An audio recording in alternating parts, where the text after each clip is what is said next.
Hey, what is going on, everybody, and welcome to the Mad Market Value Show. I'm your host, the Mad Dog. All right. I want to say thank you to my guy Chev for this absolute banger of an intro. I appreciate you sending me that way. So on tonight's show, I want to talk about picking a direction in your Dynasty teams. I want to talk about those middling teams, the ones that don't have a winning record or they don't quite compete in the max floor department if that's how your league settings are. Maybe you've been bitten by the injury bug or players underperforming, but it's time to pick a direction. So you have to be honest with your team when you're evaluating it. It's easy to recklessly throw picks around to compete, fall short, and to orphan that team. It's a serious issue in our hobby, and there's something that is so satisfying about tearing down a team. And I'm not talking about a retool. I'm talking about tearing that thing down to the studs and putting your stamp on it. This is something that I'm pretty passionate about, seeing as I grew my portfolio, which is now probably about 50% orphans. So let's dive into these teams. And I'm first of all looking at moving these aging vets who add points to your roster and put you into the middle without direction. These players, while productive, aren't going to gain any value in the future and make rebuilding that much more difficult if you hold on to them. You carry the risk of them getting injured or underproducing and falling into that roster clogger territory. Be player agnostic.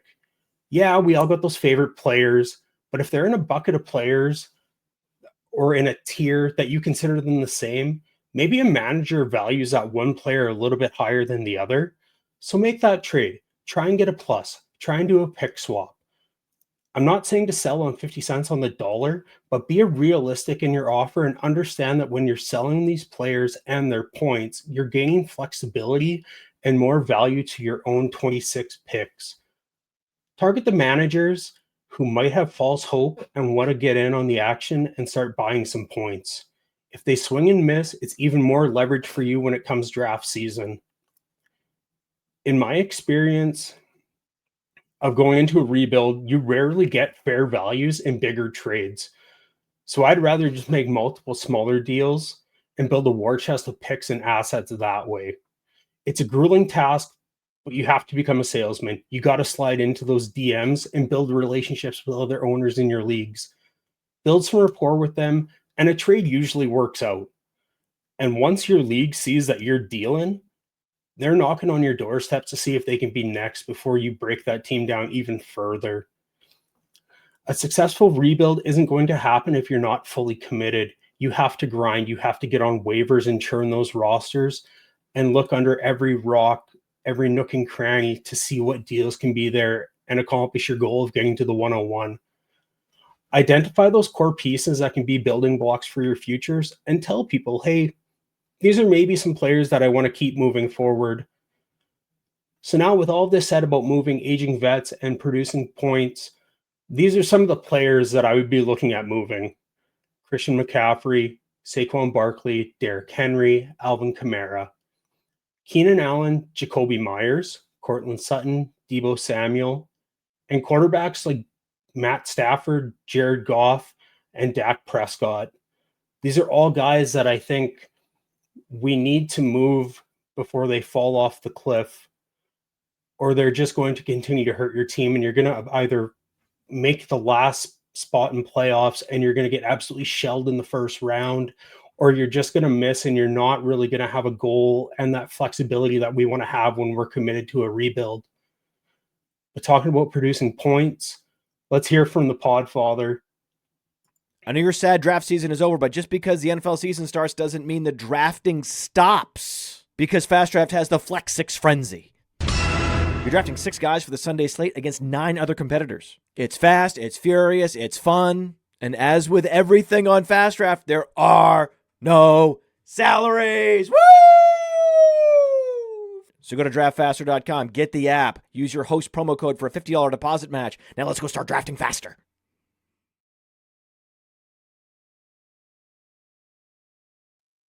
Yeah, that format is so fun to play. I got into it this weekend. I didn't get the full 16 teams.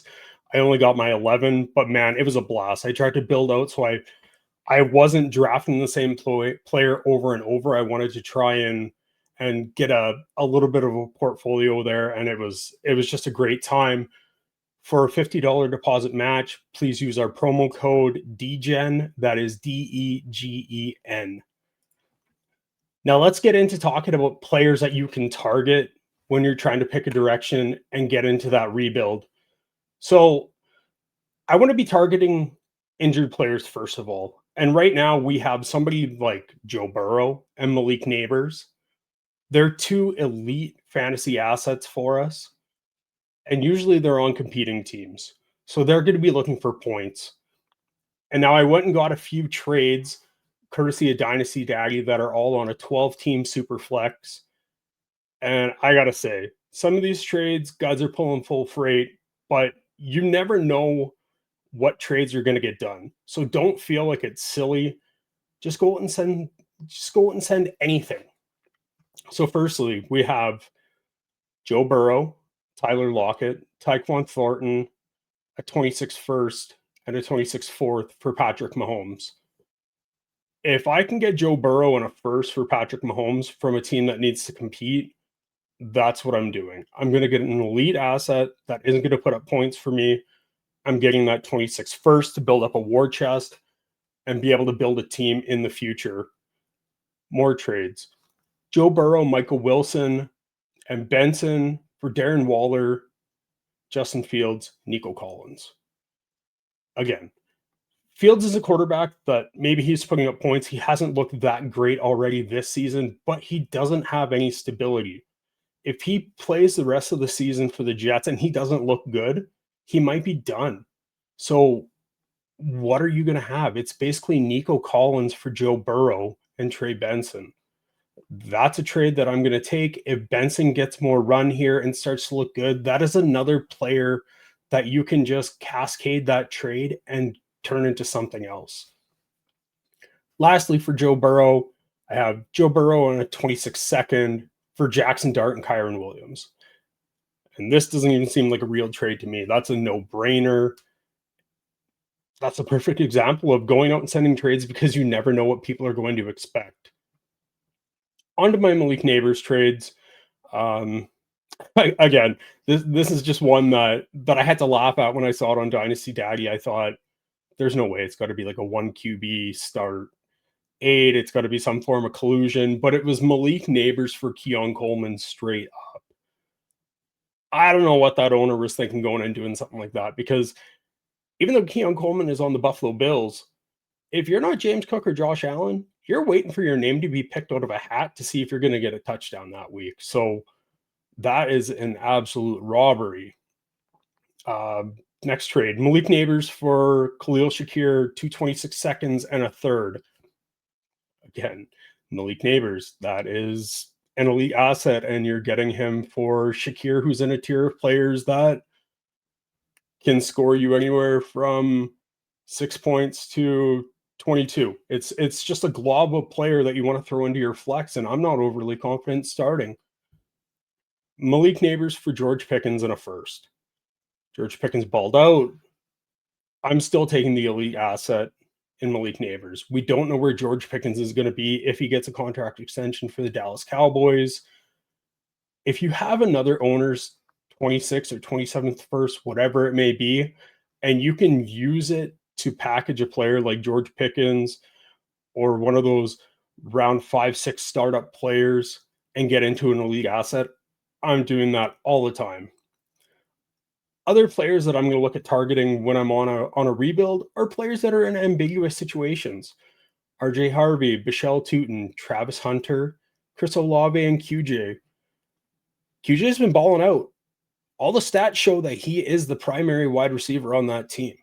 Some people, myself included, I've had to get rid of Take Lock. I still have that fear that QJ is going to come and burn us and he might fall apart.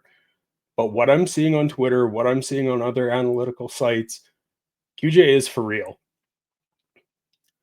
So thank you all for listening, and I hope this video helped you in your Dynasty leagues. I'd appreciate any feedback in the comments. And if you like the video, like the video. Don't forget to follow Player Profiler now on YouTube and Twitter, as well as Dynasty DGen's Twitter, and hop in our Discord. My guy Nerdboy has built one hell of a team, and we've got tons of content for you. There's Debbie DGens, we've got Whiplash, we've got IDP Blitz, Sunday Tailgate, and of course, Dynasty DGens. Thank you all for watching. Hope you enjoyed the show. Have a good day.